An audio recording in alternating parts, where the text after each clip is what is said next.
제가 보통 목회 계획을 세울 때에 10월 정도부터 하나님, 내년의 목회 계획을 어떻게 잡아야 됩니까?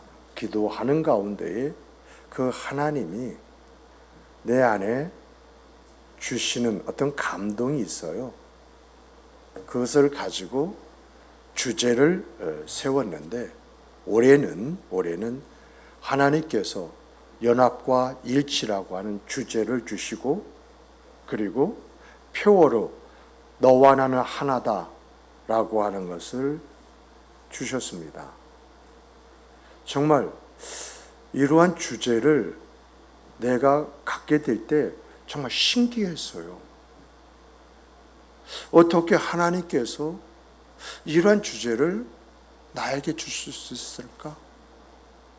그리고 1년 내내 이 말씀 속에서 우리가 무엇을 어떻게 해야 할지 일깨워 주시고 인도해 주시는 이러한 것들을 경험을 해요. 그래서 제가 올 10월 달부터 하나님하고 어떤 목회 계획을 세워야 됩니까? 하고 묻는 가운데 어떤 내 안에 어떤 감동이라는 게 없었어요. 그래서 계획을, 그 주제를 뭘로 잡으면 주님께 영광이라고는 주제를 정했어요. 그리고 주님께 영광이라고 했을 때 분기와 월 그리고 주 주제를 향해서 만들어 가고 있는 가운데에 갑자기 기도 중에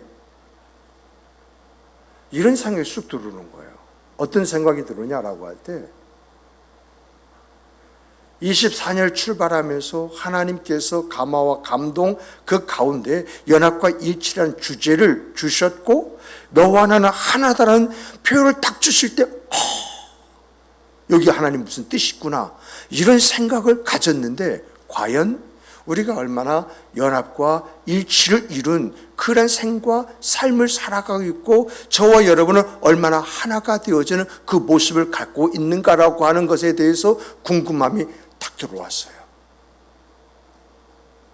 그런 가운데 하나님 앞에 기도하는 그 기도 속에서 그저 이제 작선부에게 제가 돈 500만 원만 목사님을 섬기는데 쓰도록 해주시면 참 좋겠습니다. 요청을 했어요.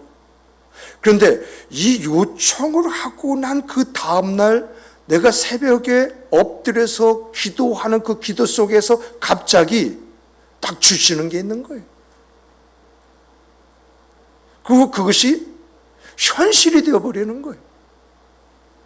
그리고 왜 그렇게 되었는가라고 하는 것도 하나님께서 이렇게 펼쳐주시는 거예요. 그런데 여러분, 신기한 것은요, 하나님께서 펼쳐주신 그것이 그저 펼쳐주시고 느끼게 해주시고 알게 해주신 것으로 끝나는 것이 아니라 그렇게 되더라는 것입니다. 그런데 그때에 주셨던 그런 말씀이 무슨 말씀이냐면 천국은 침노하는 자의 것이라 라고 하는 이런 말씀을 주신 거예요. 그런데 어쨌든지 간에 그 이야기로 인해 가지고 얽히고 설키는 문제가 우리 안에 있었거든요. 거기서 깨닫는 것은 뭐냐라고 할 때, 하나님, 과연 하나님께서 이걸 보시고 느끼게 하시기 위해서 이러한 것들을 나에게 감화와 감동으로 주신 것입니까? 그 묻는 물음 속에서 내년도 주제가 주님께 영광은 아닌 것 같아. 왜? 라고 할 때, 여러분, 여태까지 제가 주제를 정하는 부분들을 이렇게 쭉 돌아보니까 플룻이 형성이 되어 있어. 연합과 일치를 통해서 너와 내가 하나가 되어지면 그 다음에 나갈 것은 주님의 영광이에요. 그 영광의 자리로 나가는 거예요. 그래서 그러한 플룻이 형성이 돼가지고 이렇게 하는데, 아하, 아니구나. 그러니까 갑자기 목회 계획을 세워가지고 그것을 진행하고자 준비를 했던 그 모습이 다 헝클어진가 봐요. 그런데 이제 다니엘 기도가 끝나는 그 시점에서 하나님이 감동을 주시고 강단으로 올라가라. 강단에서 너와 내가 만나기를 원한다. 그래서 제가 물었습니다. 하나님 언제까지요? 하면서 생각해 보니까 내가 부임해서 사역을 하면서 이 강단에서 40일을 내가 잤던 것이 생각이 나요. 그때는요 진짜 고생했어요. 아주 그냥 얼마나 발발이 떨었는지 전기 장판 하나가 이거 하나 믿고 딱 올라왔는데 그게 고장 나가지고 안 되는 거 있잖아요. 진짜 밤새 철회하는데 떨면서 철회를 했어요. 그런데 어쨌든지 간에 그 생각이 나는 거예요. 그래서 하나님, 그럼 제가 40일을 하리까라고 물어봤는데 하나님은 아무 말씀하시는 거예요. 그래서 언제까지인지 모르지만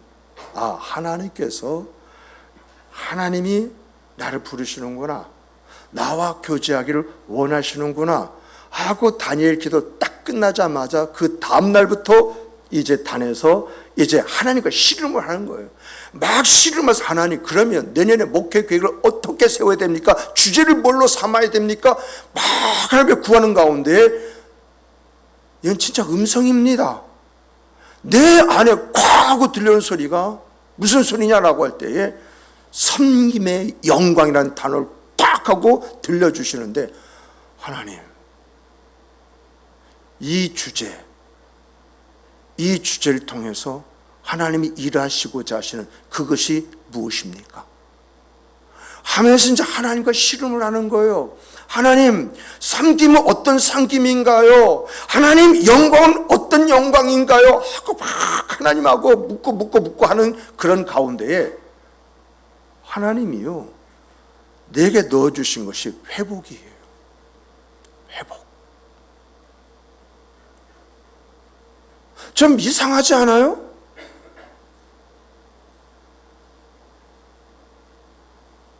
이 섬김의 영광이 뭐냐? 섬김이 회복이라는 그 의미를 내게 넣어주시고요, 영광이라고 하는 것이 하나님께 영광이 아니라 내가 회복됨으로 인해서 내가 하나님과 사람 앞에서 존귀 여김을 받는 이것이 영광인 거야. 여러분 생각해 보세요. 무엇인가 하나님께서 우리에게 부족한 것이 있기 때문에 그 부족한 것을 회복하는 그 방법으로 섬김이라고 하는 단어를 주셨고, 그 영광이라는 것이 그것을 통해서 하나님 앞에 영광 돌리는 것이 아니라 내가 그 일을 행함을 통해서 내가 하나님 앞에 존귀의 아름다움을 갖는 그런 은혜와 은총이 주어지고 나타난다라고 했을 때에, 하나님, 이러한 세계가 우리의 생과 그 삶 속에 이루어지기 위해서는 하나님 그 다음의 순서가 뭡니까?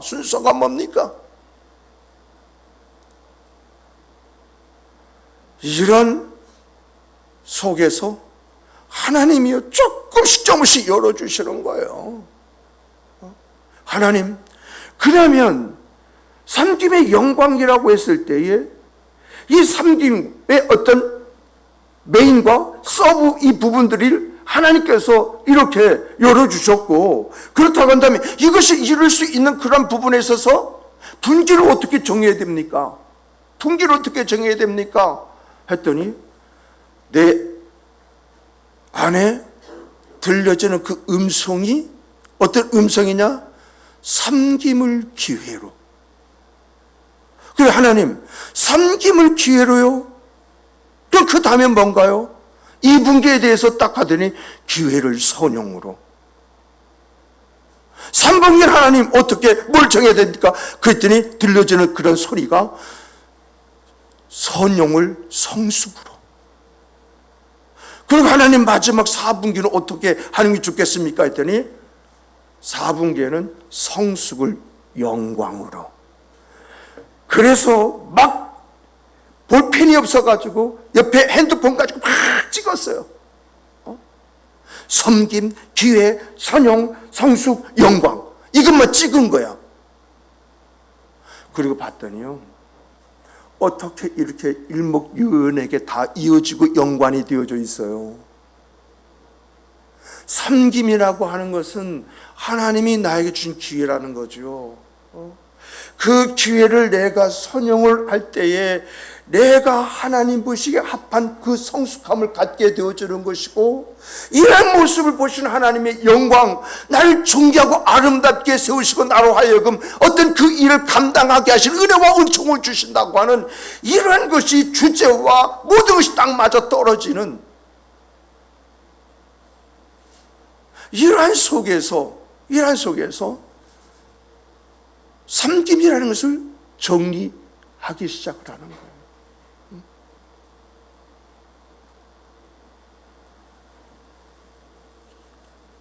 정말 이 섬김이라는 것은요,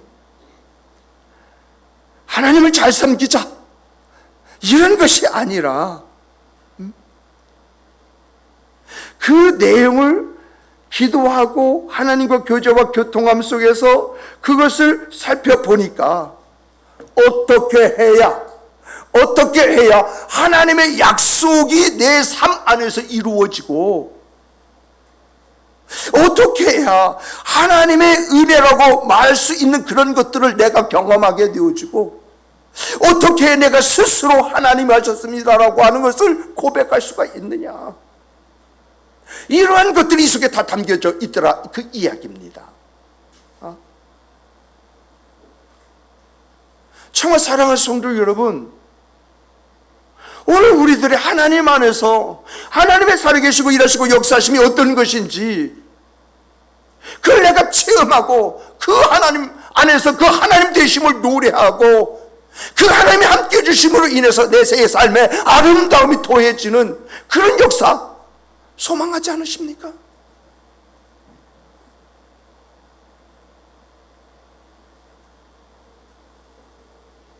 섬김은요, 세상적인 관점에서 보면은 내 자신을 낮추고요, 고통도 내가 받아들여야 한 이러한 것들이 있습니다마는, 하나님의 관점에서 보면은요, 이 섬김이라는 것은 하나님 앞에서와 사람 앞에서 존귀함을 받는 것이더라고요. 그래서 섬김이라는 것을 좀 정리를 해봤습니다. 정리를 해볼 때 그 첫 번째가요, 여러분 따라서 해보십시다. 섬김은 하나님의 뜻을 이루는 방법이다. 여러분, 섬김이 왜 하나님의 뜻을 이루는 방법이냐? 그 하나님의 뜻을 이룰 때 그 뜻을 이루는 그 사람을 하나님은 어떻게 보셔요? 하나님이 함께 하신다고 한다면 어떤 사람에게 함께 하셔요? 하나님이 은혜 주시고 복을 주신다면 어떤 사람에게 은혜와 복을 주시기를 기뻐하실까요? 오늘 본문 23절을 보면은요, 무슨 일을 하든지 마음을 다하여 죽게 하듯 하라고 이렇게 말씀하셨어요.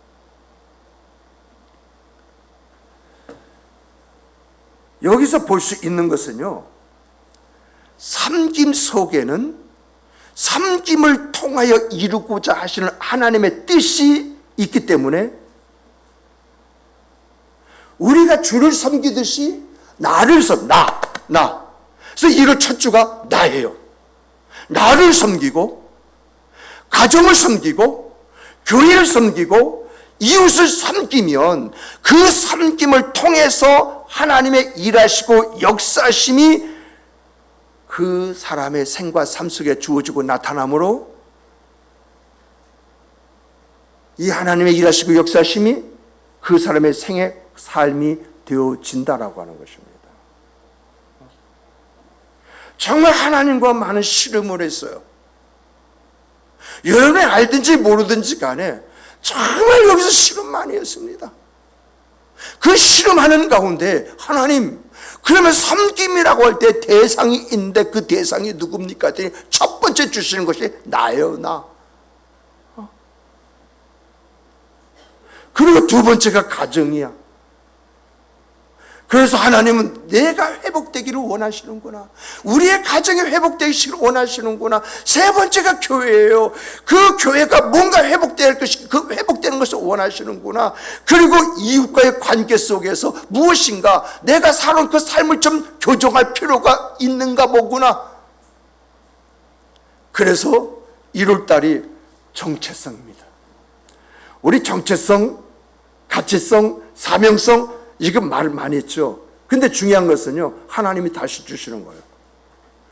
그러면 정체성이라고, 내가 누구냐라고 하는 것이 아니라 섬김의 정체성, 섬김의 가치성, 섬김의 사명성, 이게 1분기예요.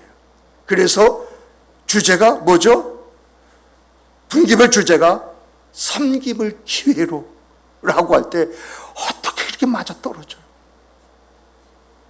그러다 보니까 저는요, 1분기 정도만 지금 만들어 놓은 그런 상태에 있지만은 이 1분기 정도 만들었는데도 불구하고 기대가 되어지는 거예요. 하나님이 어떻게 역사하실 것인가? 하나님은 역사하실 것이다.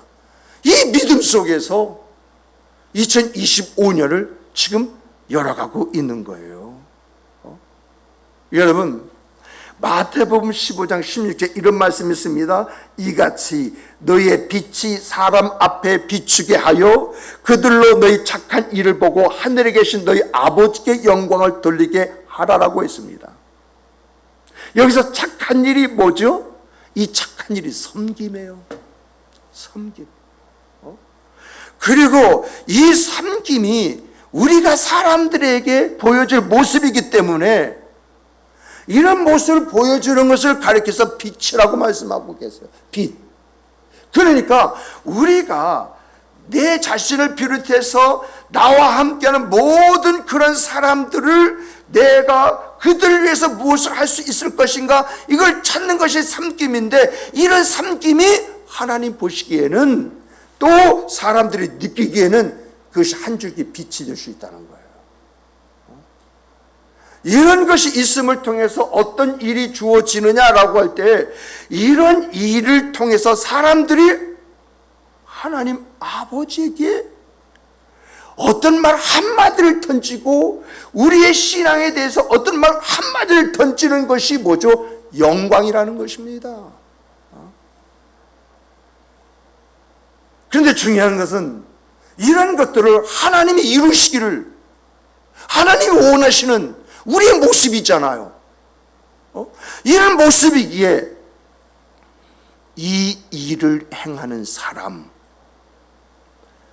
그 사람에게 사람의 인정과 함께 존귀함을 입게 하시고 하나님이 약속하신 바 그 은혜와 그 복을 그의 생애 그 삶에 부어주신다. 그 이야기예요. 그래서 여러분, 예수님이요, 마태복음 20장 26절 27절 보면은 큰 사람, 큰 그릇을 이야기를 해요. 그런데 큰 사람에 대해서 이야기할 때 뭐라고 얘기냐? 섬기는 자가, 그리고 종인 자가 큰 사람이고 큰 그릇이다. 그래서 으뜸이라는 말을 거기서 사용하고 계시거든요. 근데 성경을 보니까 이렇게 산 사람이 참 많은데, 제가 유심히 보니까 여러분들에게 소개를 한다고 한다면 모세를 소개를 해야 할 것 같아요. 모세는요, 이스라엘 민족을 이끌고 출애굽을 했죠. 그리고 이스라엘 백성을 광야에서 이제 가나안 앞에까지 인도하는 가운데 아주 중요한 역할을 합니다. 그런데 모세의 어떤 그 생각, 그 삶을 보게 되어지면 모세는 자기의 권력이라든가 명예 이런 것을 추구하지 않고요, 오직 어떻게 하면 이 백성이 하나님의 은혜 속에서 살아갈 수 있을 것인가, 여기에 초점을 맞춰서 헌신을 했어요. 철저하게 섬겼어요. 그랬더니 민수기서 12장 3절에서 하나님이 이런 말씀하세요. 모세에 대해서 뭐라고 말씀하시느냐? 이 사람 모세는 그 온유함이 이 지면에 있는 모든 사람보다 승하다. 야, 하나님이 이런 인정을. 그래서 여러분, 모세 사역이 보면은 출애굽기, 민수기, 신명기 이런 내용을 쫙 보잖아요. 하나님 누구하고만 대화 나누시죠? 누구하고만 교제 나누시죠? 누구를 통해서만 역사하시죠? 아무리 시종 여호수아가 모세와 착 달라붙어 가지고 한 가지 마음으로 하나님을 경외하고 하나님 앞에 영광 돌리는 그런 일을 했다 할지라도 하나님은요, 모세가 죽기까지 여호수아에게 단 한 번도 안 나타나요.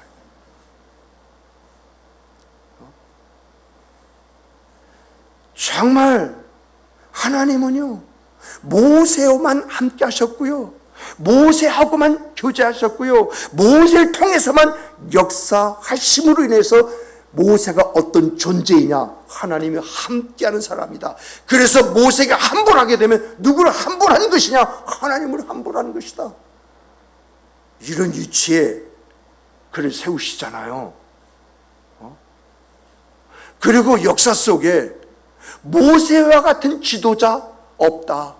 그래서 오늘의 이 세계 모든 문제를 해결하려고 한다면 어떤 지도자가 있어야 되느냐라고 할 때 모세와 같은 지도자가 있어야 된다고 이렇게 컴퓨터가 이야기했다고 하잖아요.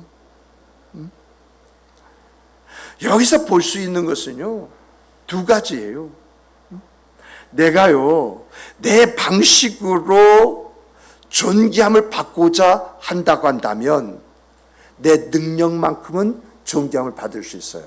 근데 그 이상은 아니에요.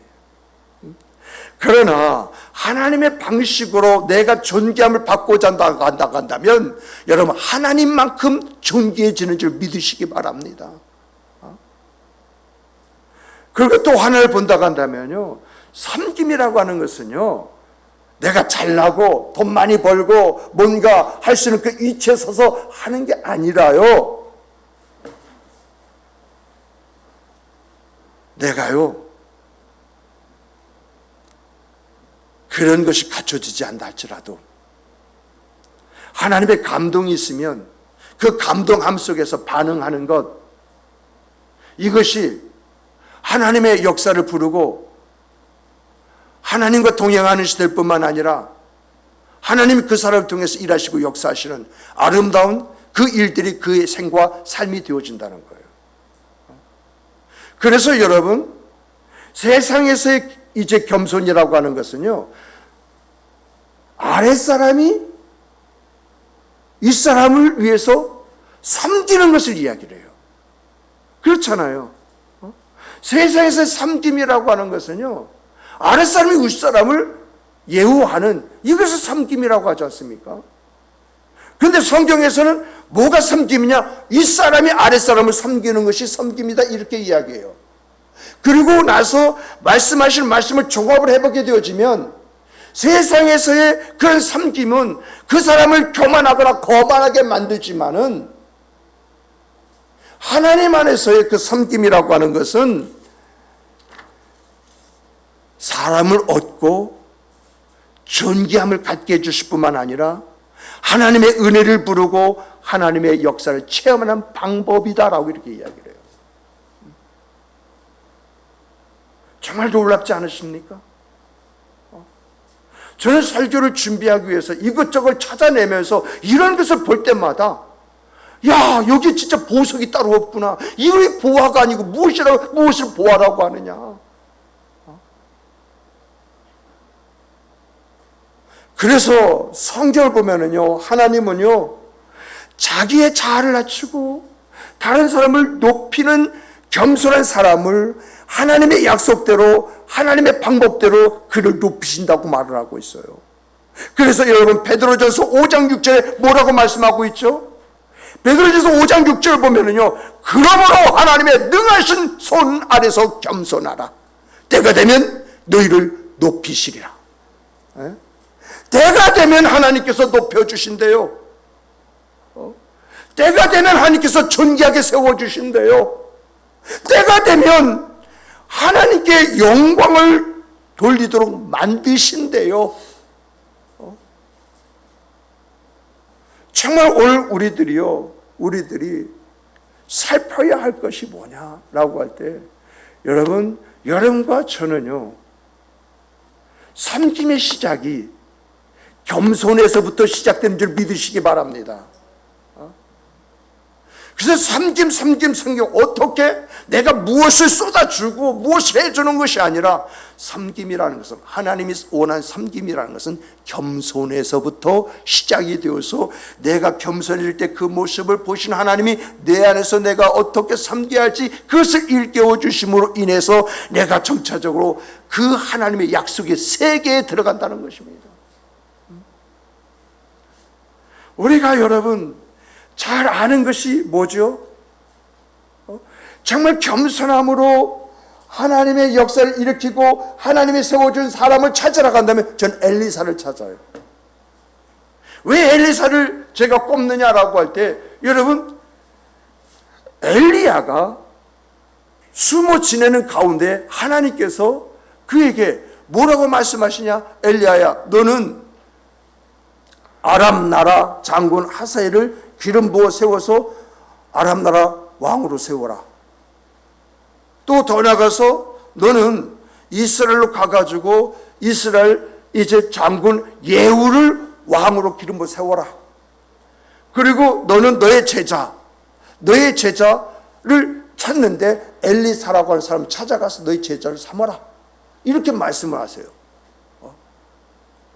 그래서 이런 하나님의 말씀대로 행하는 가운데 엘리야가 엘리사에게 찾아가는데, 그때 엘리사가 무엇을 하고 있느냐? 소 12마리, 12결이라고 그랬습니다. 12마리를 끌고 챙기줄, 즉 밭을 갈고 있었어요.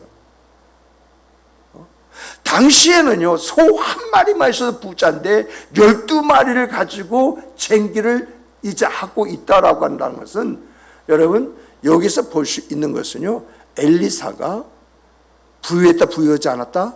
부유한 집안의 사람이라는 거예요.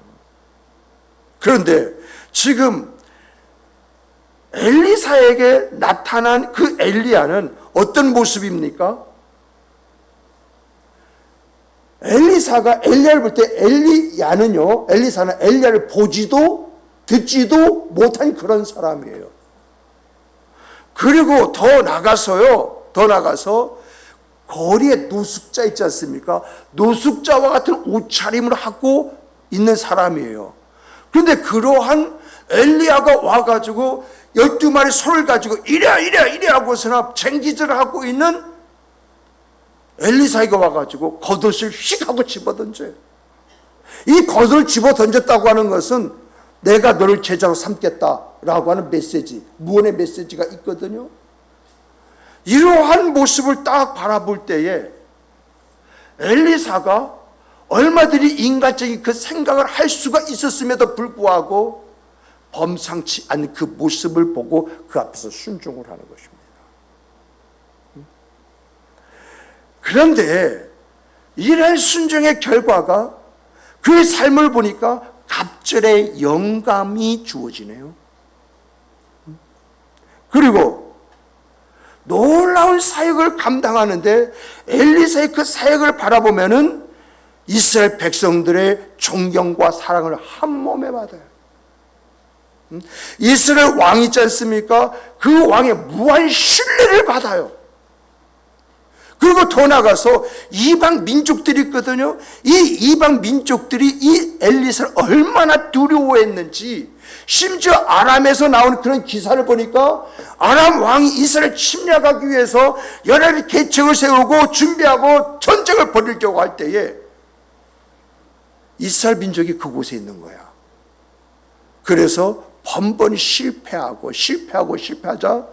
우리 중에, 이 신하 중에 이스라엘과 내통하는 자가 있다. 누구냐? 찾아라 라고 하니까 뭐라고 이야기인가? 왕이시여, 이스라엘의 엘리사라고 하는 그런 선지자가 있는데, 왕이 침수해서 부인과 무슨 말을 하는지 그 말까지 다 듣는 사람입니다. 그래서 아람 왕이 그의 군대를 어디로 보냅니까? 그의 군대를 도단에 있는 엘리사 집에 보내서 포위하지 않습니까? 그런데 그 군사들까지도 눈을 멀게 해가지고 이스라엘 왕 앞에 끌려오고 그들에게 하나님의 존재를 각인시킨 다음에 다시 보내는 그런 일들을 하잖아요. 그런데 여러분, 이 엘리사는요, 이런 어마어마한 일을 함에도 불구하고 단 한 번도 자기의 능력을 자랑한 적이 없어요. 한 번도 자기의 명예에 대해서 이야기한 적이 없어요. 온전히 자기 안에서 자기가 가져야 할 모습이 뭐냐?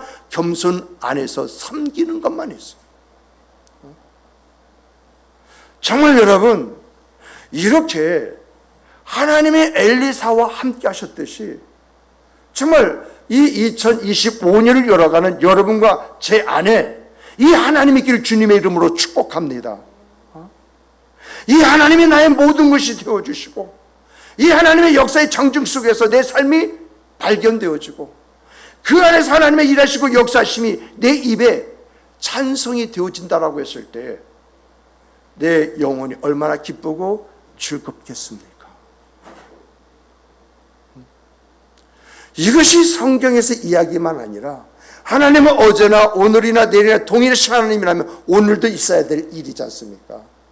그래서 여러분과 내가 그 주인공이 되자라는 것입니다. 그 주인공이 되자. 그리고 또 하나를 더 말씀드리면 여러분과 제가요, 정말 삼김의 영광 속에 있는 그런 내용들이 우리의 생각과 삶에 그 주어지는 하나님의 은혜와 복이 되기를 원한다고 한다면요, 여러분, 하나님과의 관계가 깊어지는 걸 두려워하지 마십시오. 우리 문제 거기 있잖아요. 우리 안에 하나님과 내가 관계가 깊어지면 내 마음대로 살지 못한다고 하는 이런 생각이 있잖아요. 내 마음대로 하지 못한다고 하는 그런 의식이 내 안에 있잖아요. 정말 내가 하나님과 관계가 깊어지면 종종 요구가 되어지는 헌신과 순종 부담스럽잖아요. 아니에요? 내 자신의 삶이 변화되어지는 것, 이거 부담스럽고요. 내가 하나님의 관계를 깊어지면 그 하나님 안에서 더 높은 도덕적 영적 기준이라는 게 있거든요. 그 기준에 내가 가야 되는 이런 것들이 부담스럽잖아요. 내가 기도해야 되고요, 말씀을 묵상하고요, 또 더 나가서 이제 교제해야 한다 하는 이런 영적 실천들이 있지 않습니까? 부담스럽잖아요. 근데 여러분, 성경은요 하나님을 가리켜서 우리 아버지라고 말했고 나를 가리켜서 자녀라고 말하고 있어요. 로마서 8장 15절에 이런 말씀이 있습니다. 너희는 다시 무서워하는 종의 영을 받지 아니하고 양자의 영을 받았으므로 아바 아바지라 부르느니라. 이 말씀 속에 담겨있는 내용이 뭔지 아세요? 여러분, 우리가요 종으로서 주인과 관계가 깊어지면요, 우리는 종의 비유, 종의 기호에 맞춰야 되는 부담이 더 커질 수밖에 없어요. 자연스럽게 위축이 되어지고 내 활동에 제약이 있을 수밖에 없어요. 그런데 아버지로서 하나님과의 관계가 깊어지면요, 여러분, 두려움이 없어져요. 아시잖아요. 경험 왔잖아요. 두려움이 없어져요.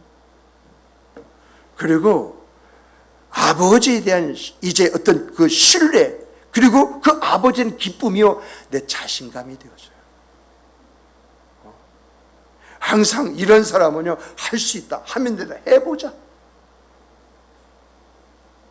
흥하고 망은 하나님 손에 달려있는데 내가 하나님의 자녀로서 하나님 앞에 이런 마음을 가지고 이 일을 행함에 있어서 하나님이 함께 해주시지 않겠느냐. 그래서 이러한 것들이 그 사람의 자신감으로 그 삶에 나오는 거예요. 그리고 여러분, 내가 하나님과의 관계가 깊어지면 깊어질수록요, 내 안에 하나님식 평강과 안식이 더해짐으로 말미암아서 내가 가질 수 있는 그 두려움, 부담감 이런 것 대신에 여러분 평강과 평안과 기쁨이 내 안에서 용솟음해요. 정말 우리의 삶의 목적이요 분명해지고 하나님이 원하신 일이 내 일이 되어지는 기쁨을 갖게 되며 자녀에게 내 자식들에게요 아버지의 상, 어머니의 상을 분명히 심어주게 되어 있고요. 그 자녀들에게 후손들에게 아름다운 신앙의 유산을 물려주게끔 되어져 있어요. 섬김은요 하나님과 나와의 관계를 깊게 하는 방법입니다.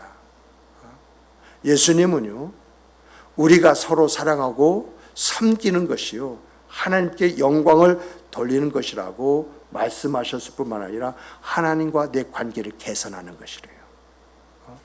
그리고 하나님의 뜻을 실현하는 것이래요. 이것이 요한복음 13장과 15장에 기록이 되어져 있거든요. 이뿐만 아니라 마태복음 25장 40절에 뭐라고 말씀하신 줄 아십니까? 내가 진실로 진실로 너에게 말하노니 너희가 여기 내 형제 중에 지극히 작은 자 하나에게 한 것이 곧 나에게 한 것이니라. 이 말씀 속에 담겨 있는 것이 뭐죠? 너의 작은 그 섬김 하나가 너와 나의 관계를 더욱더 깊게 만들고 그 안에서 하나님의 어떤 것을 보게 하는 그 은혜가 은혜를 체험하게 되어진다. 이 말씀이 이 속에 들어가 있는 거예요. 말씀을 맺겠습니다. 섬김은요 우리가 생각한 그런 것이 아닙니다. 세상에 보여주는 아랫사람이 윗사람 섬기는 그런 것이 아니에요. 이러한 것은요 여러분 보상을 이제 받거나 인정을 받지 못해요. 그런데 하나님 안에 섬기면요 하나님과 내 관계가 회복이 되어지는 거예요. 나를 복되고 은혜스럽게 만드는 방법이에요. 하나님이 나와 함께 하시고 나를 통해서 역사하시고 나를 세워주시려고 만드는 거예요. 이 땅에서의 보상뿐만 아니라 하나님 나라에서의 영원한 보상 있죠. 영원한 보상까지 이어지게 만드는 것이 바로 섬김이다. 이거예요. 그래서 성경에서 나오는 사랑을요 다 찾아가지고요 분석해 보세요. 근데 이 분석을 해보면 이 사랑이 섬김이구나. 이런 섬기는 그 사람들에게 하나님이 이렇게 하신다고 하시는 것이구나. 이것을 발견하게끔 되어져 있는 것입니다. 그러므로 사랑하는 성도 여러분, 여러분과 제가 이 성구 영신 예배를 통해서 2025년을 열어갑니다. 이 2025년에는 섬김을 통해서 여러분만이 갖는 영광이 있기를 주님의 이름으로 축복합니다. 이 섬김 속에 있는 이 영광이 바로 존귀함입니다. 이 존귀함의 내용은 우리가 무엇인지 우리가 살아가면서 체험해야 될 내용이 아니겠습니까? 진정 하나님이 하셨습니다. 은혜였습니다. 이것이 연말을 맞이하는 우리의 고백이 되기를 다시 한번 주님의 이름으로 축복합니다. 축복합니다. 우리 다 같이